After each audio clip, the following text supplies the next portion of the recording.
Arrest అయినట్టు తెలుస్తుంది కదా, దానికి ఏంటి ప్రొసీజర్ ఏం జరిగింది అసలు? ఇప్పుడు మామూలుగా వాళ్ళ ఫ్యామిలీ మెంబర్స్ అయితే వాళ్ళను కస్టడీలోకి తీసుకున్న వెంబడే వాళ్ళ బ్రదరు, వాళ్ళ సిస్టరు అండ్ వాళ్ళ బావ ఇమీడియట్ గా మాకు కాల్ చేసి హైదరాబాద్ లో ఉంటున్నాం కాబట్టి సార్ ఇలా అదేంటిది హ్యాండ్ ఓవర్ తీసుకున్నారు, మీరు దయచేసి హెల్ప్ చేయండి అంటే మేము వాళ్ళకి మాట ఇచ్చాము. జూబ్లీహిల్స్ పోలీస్ స్టేషన్కి వెళ్తున్నాము. వకాలత్ కాపీలు కూడా తీసుకొచ్చుకున్నాము, హైకోర్టు అండ్ లోయర్ కోర్టు వకాలత్ కాపీలు కూడా. బట్ ఇక్కడ సరే ఇక్కడ దీంట్లో 353 సెక్షన్ అనేది నాన్ అవైలబుల్ కింద మళ్ళీ అది ఒకటి డిస్కషన్కి వచ్చింది.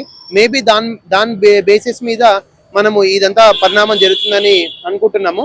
కానీ మేము ఒకటే రిక్వెస్ట్ ఫ్యాన్స్ అందరికీ కూడా, అభిమానులందరికీ కూడా, దయచేసి మీరు ఇప్పుడు అట్లీస్ట్ ఫిజికల్ గా పోలీస్ స్టేషన్ కి రాకండి.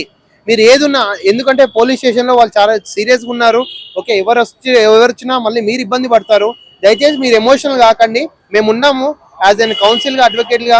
మేము మీ పల్లవి ప్రశాంత్ ని మేము కాపాడి మీ ముందర పెడతాము. మీరు ఎమోషనల్ గా అయ్యి మళ్ళీ ఇక్కడ క్రౌడీ వాతావరణము ఇవన్నీ కూడా ముందుకు ఈ పరిణామాలు తీసుకురకండి. ఇది నా రిక్వెస్ట్ యాక్చువల్ గా ఫ్యాన్స్ కి కానీ అభిమానులకు కానీ. అంటే ముఖ్యంగా తను అరెస్ట్ చేసినప్పుడు వాళ్ళ బ్రదర్స్ వాళ్ళు కూడా ఉన్నట్టు తెలుస్తుంది. వాళ్ళని కూడా అక్యూజ్డ్ గా చేశారా దీంట్లో? వాళ్ళ బ్రదరు, నడిపి బ్రదర్ వచ్చేసి మనోహర్ అనే పర్సన్ ని అక్యూజ్డ్ గా అంటే కార్ లో అయితే ఎక్కించారంట. వాళ్ళ అక్యూజ్డ్ ఎన్నో నెంబర్ అయితే తెలియదు.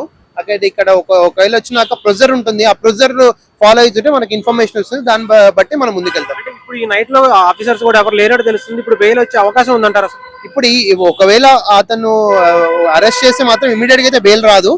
ఏదున్నా after tomorrow 10:30 it depends upon the discussion of the honourable justice అన్నమాట. మరి ఈ రోజు రాత్రి ఎక్కడ ఉండబోతున్నాడు? ఒకవేళ అంటే బయటికి పంపించచ్చు. రెండు మూడు ఆప్షన్స్ ఉన్నాయి. ఏం లేకపోతే 41 CRPS ఇచ్చి బయటికి పంపించచ్చు. లేకపోతే 24 hours టైం ఉంటుంది. 24 hours లోపల మెజిస్ట్రేట్ ముందు ప్రొడ్యూస్ చేయాల్సిన అవసరం ఉంటుంది లీగల్ ప్రకారం. అంటే ఈ రోజు అరెస్ట్ చేసి లోపల పెట్టే అవకాశం ఉందంటారు? అది వస్తే తెలుస్తుంది. ఇప్పుడు ఏంటి బయటికి నోటీస్ ఇచ్చి పంపిస్తారా లేకపోతే అరెస్ట్ చేస్తారా అనేది ఇంకా కన్ఫర్మ్ కాలే. అంటే ఇప్పుడు మీరు వచ్చారు కదా, మీరు ఎలాంటి చర్యలు తీసుకోబోతున్నారు? మేము ఇప్పుడు ఒకవేళ ఆయన అరెస్ట్ అంటే సంతకాలు తీసుకొని డెఫినెట్లీ రేపు నాంపల్లి కోర్టులో 17th MMC దగ్గర ప్రొడ్యూస్ చేస్తారు. అక్కడ మా యాంటిసిపేటరీ బెయిల్ ఆర్ బెయిల్ వాదనలు వినిపిస్తాము. యాంటిసిపేటరీ అంటే ఆల్రెడీ కస్టడీకి వెళ్ళిపోయింది కాబట్టి బెయిల్ వాదనలే ఉంటాయి. మా వాదనలు వినిపిస్తాం. 100% మేము సిద్ధంగా ఉన్నాం. ఓకే, అంటే ఇప్పుడు ఈ నైట్కి అయితే మాత్రం పూర్తిగా ఏం జరిగే అవకాశం లేదు. అంటే నైట్ అయితే బెయిల్ రాదు. We have to wait for tomorrow 11 o'clock at 10:30. అంటే ఇప్పుడు ఇక్కడ తీసుకొస్తున్నారా జూబ్లీహిల్స్ పోలీస్ స్టేషన్ తన్ని?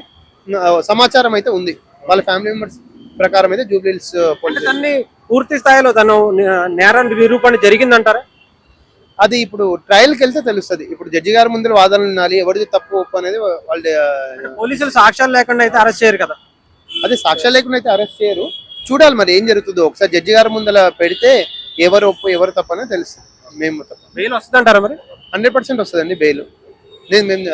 మేము సాయశక్తులు కృషి చేస్తాం. 100% వస్తుంది.